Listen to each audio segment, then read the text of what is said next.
বলতে বাধ্য হচ্ছে, এখনকার তরুণ সমাজ ওই 2টা আড়াইটার দিকে ওই যে কার কার খেলা থাকে ওই খেলাগুলো দেখার জন্য ওঠে, তাহাজ্জুদ পড়ার জন্য উঠতে পারে না। অথচ আল্লাহ পাক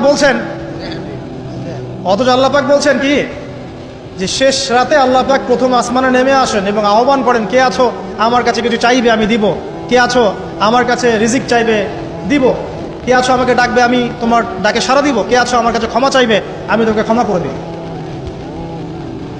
প্রিয় যুবক ভাইরা, আল্লাহকে মূল্যায়ন করতে শিখুন। এই সময়গুলোতে দোয়া করলে ইনশাআল্লাহ তাআলা আপনার দোয়া কবুল হবে ইনশাআল্লাহ। সবচেয়ে ইম্পর্টেন্ট হচ্ছে একটা, যেটা আমরা প্রত্যেক দিন পড়ি, প্রায় 17 রাকাত নামাজ পড়ি আমরা, ফরজ নামাজ, শুধু ফরজ নামাজের কথাই বলছি। এখানে আপনি 34টা সেজদা করেন, 17 রাকাত ফরজ 34টা সেজদা করেন। প্রত্যেক সেজদায় যদি একটা করে দোয়া করতে পারেন ইনশাআল্লাহ আল্লাহ আপনার দোয়া কবুল। দোয়া কবুল করার কিছু জায়গা বলে দিলাম, বেশি বেশি দোয়া করতে হবে।